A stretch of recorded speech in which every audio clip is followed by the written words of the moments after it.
はい、どうも、3B チャンネル、あべっちです。ピカーということで、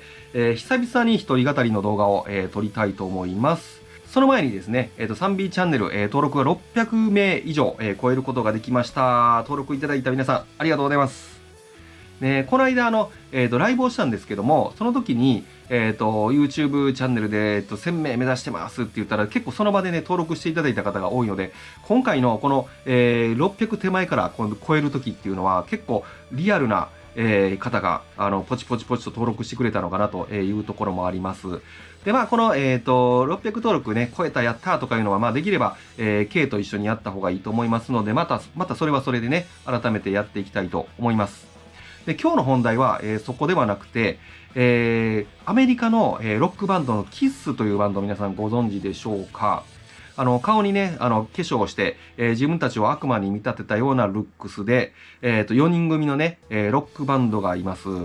で、もうだいぶね、かれこれ長い、かなりベテランバンドなんですけども、先日ですね、そのキッスが、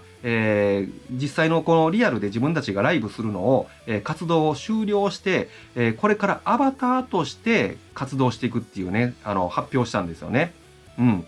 で、まあ、これどういうことかというと、おそらくなんですけども、まあ、ミュージシャンとかアーティストも、ある程度ね、すると、年を取ってきて、なかなかステージに立つのも大変っていうね、状況とかも出てくるじゃないですか。うん、で、そういう時にそのアバターという形を通せば、とにかくその楽曲を、提供して、そのアバターで例えば、ミュージックビデオを作ったりとか、することによって、そのキスとしての活動は、存続していけると、いうことですよね。うん。で、ここ最近になって、生の顔を出さないアーティストってすごく増えてるじゃないですか。うん、なんかニコニコの文化から、まあ、来てるんかわかんないですけど、例えば Ado さんとかね、まあ、ライブはするんですけども、顔は一切出さないとかね。うん、まあ、少し前になったら、グリーンさんとかね、まあ、いましたけど、まあ、でもその当時でも非常に顔を出さないってすごく珍しかったですよね。うん、大黒摩季さんでも最終的に顔を出しましたからね。うん。いうことで、まあ、アバターだったけども顔を出すっていうのはあるんですけども、もともと顔を出してたけども、これから、アバターになっていくっていうパターンはね、まあ、初かなとは思うんですけども、まあ、これからね、どんどんちょっと増えていくんじゃないかなというふうに思ってるんですよね。で、このアバター化っていうのは、もちろんそのステージに、まあ、出るのが大変になってきた代わりっていう意味もあると思うんですけども、場合によっては、まあ、ご本人が歌を歌うことができなくなったとか、例えば、キスで言うと、ポール・スタンレーさんにそっくりな、声の人が、2代目となって、2代目キスとなってキスを引き継ぐっていうことが、できるのかなと。まあ、もともとキスだったら、化粧してるんでね、うん、2代目っていうのはすごく、もともとやりやすかったとは言えるかもしれないんですけども、でもやっぱり、なかなかね、そうは言っても、実際のご本人じゃない人がパッて入れ替わった時に、やっぱり旧来のファンってこう、えってなるじゃないですか。うん。で、そういうところが、まあ、アバターでもちょっと微妙かもしれないんですけども、まだ、すんなり、入りやすいのかなというところですよね。で、まあ、旧来からのファンであればあるほど、その中の人が入れ替わると、もうそんなのキスじゃない、もうこれ以上応援したくないって、まあ、なりがちだと思うんですけども、まあ、若い世代の方ね、今キスを知ったという人は、キスのルックスと、キス、らしい楽曲がね、あれば、引き続き、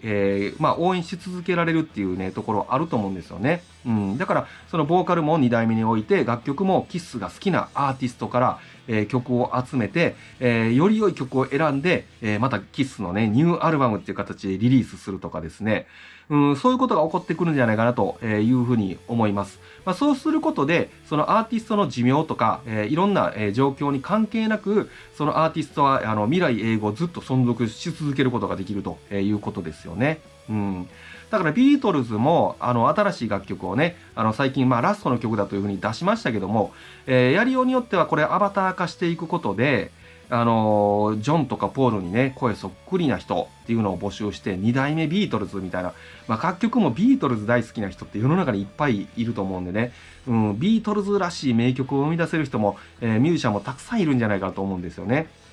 まあ、それを、旧来のファンはなかなかね、共有できないかもしれないんですけども、これからビートルズを、聴いていく若者たちにとっては、それも含めてビートルズっていうことになっていくと思うので、全然ありなのかなという気はしています。日本のアーティストでいうと、ドリームズカムトゥルーっていうグループがありますよね。吉田美和さんと中村さんの、今、デュオのグループですけども、そのドリームズカムトゥルーですら、アバターっていうのをね、実際作ってるんですよね。で、そのシングルにそのアバターの、二次元のキャラが載っていて、この曲を歌っているっていうね、なんか設定を作ってやっていたのを見たことがあるので、ドリームズカムトゥルーでも、それは考えているのかなというところはあるので、この、波が来ると、多分そういう、アバター化していこうっていうね、アーティストはどんどん増えてくると思いますので、いかに、どのタイミングで早くね、アバター化していって、そのバンドのブランド、アーティストのブランドっていうのを未来永劫つなげていくかっていうのが、これからのね、アーティストの、勝負どころなのかなという感じが、しています。はい。いうことで、皆さんこの、キスのアバター化、アーティストのアバター化についてね、どういうふうに思われますでしょうか。よかったらちょっとコメント欄とかでね、いろいろ感想など聞かせていただけると嬉しいです。はい。ではまた次の動画でお会いしましょう。あべっちでした。バイバイ。